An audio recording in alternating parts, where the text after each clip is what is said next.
नमस्कार। खास करके रायपुर जिला प्रशासन को जिन्होंने हमें ये अवसर दिया और आप सबको भी कि आप इतने पेशेंस के साथ हमारे एक्सपीरियंस को इतने क्यूरियोसिटी से सुनने के लिए रेडी हैं, तो ये हमारे लिए बहुत बड़ी बात है। सर अभी बात कर रहे थे अबाउट लोकेशनल डिसएडवांटेज, तो मेरे साथ ये था कि मैंने बक्सर में रहकर ही प्रिपेयर किया।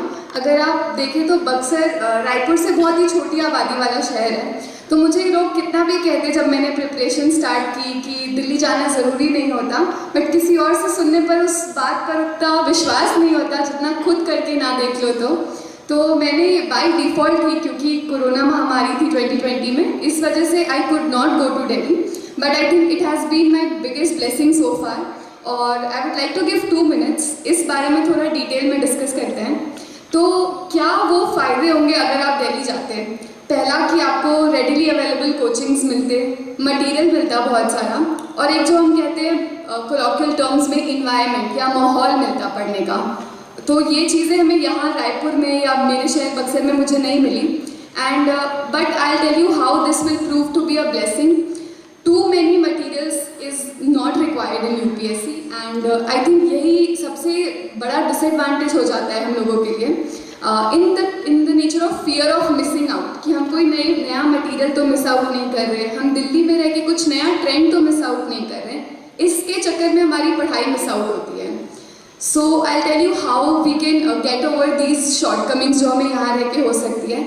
जो हमारा फियर है कि हमें मटेरियल कैसे पता चलेगा, there are lot of Telegram channels that upload free material and you can easily get an access to. I also share some links with sir, he will share it with you, जहाँ से जो भी नया material market में आता है they upload it on their channels and you can order it online.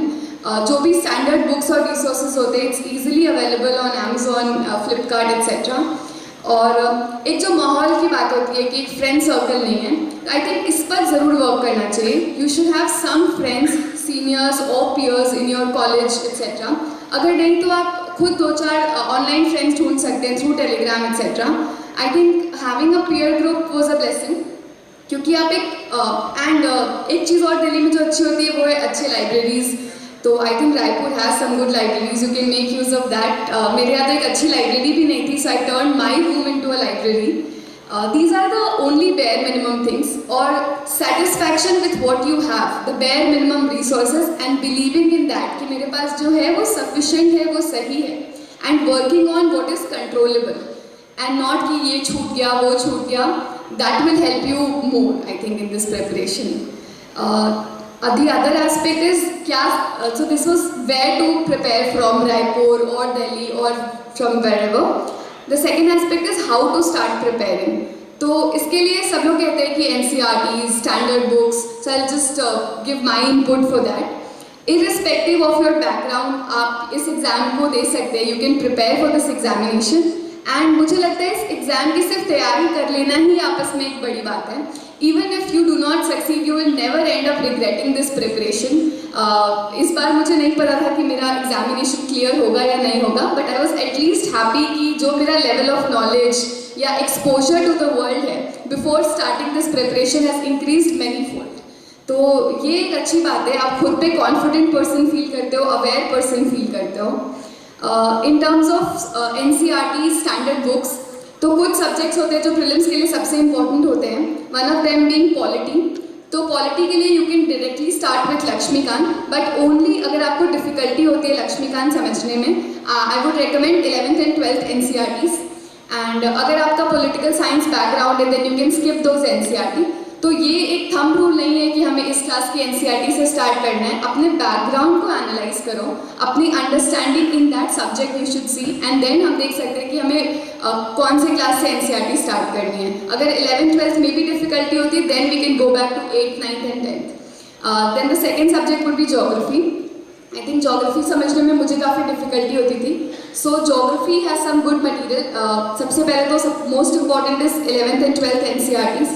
All the geography NCERTs are very important, और आजकल जो रीसेंट प्रीलिम्स से पता चलता है कि mapping has become very important. तो जो भी न्यूज़ में इंटरनेशनल रिलेशंस आता है उससे रिलेटेड जो भी मैपिंग है you should do it on the same day, and a lot of magazines also cover but खुद से वो मैप एक्सरसाइज कर लेना it's also related to your memory, तो आपको ज़्यादा देर तक वो याद रहता है. The third subject is history. For ancient history, I did R.S. Sharma NCERT. For medieval history, I did Satish Chandra NCERT. And for modern history, I did the book Spectrum by Rajiv Bahir sir. The next subject would be science.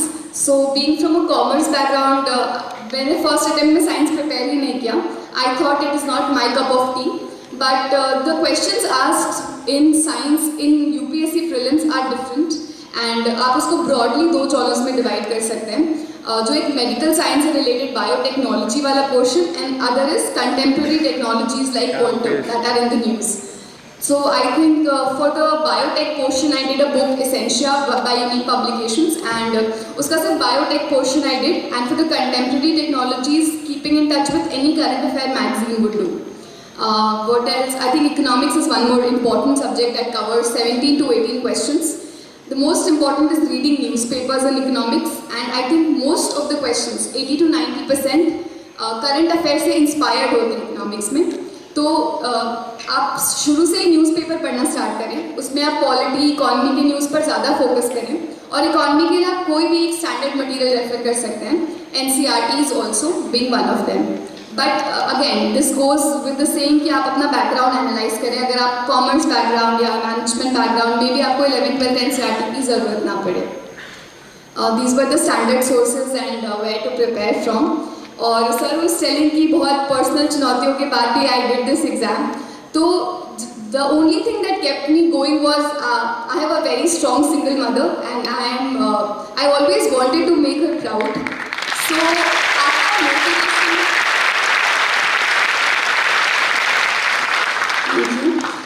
I always wanted to see her कि वो एक proud mother बन के रहे, and nobody is able to ever tell her कि उनकी परवरिश में कोई भी कमी रह गई because she was a single mother. So your motivation should be clear to you. और ऐसा नहीं है कि मोटिवेशन पहले दिन था तो रोज़ रहेगा. It will go down, it will again shoot up. तो वो आपको अपने लिए छोटे छोटे इंसेंटिव्स रोज़ क्रिएट करने होंगे. लेट्स से कि इस हफ्ते के एंड का ये टारगेट है और अगर मैं ये कर लूँ तो I will maybe just go out and have a good plate of food. It can be as small as that and it's not important कि आप बड़े बड़े टिप्स पर ही जाओ. That is only motivation. तो anything that works for you makes you happy. Thank you.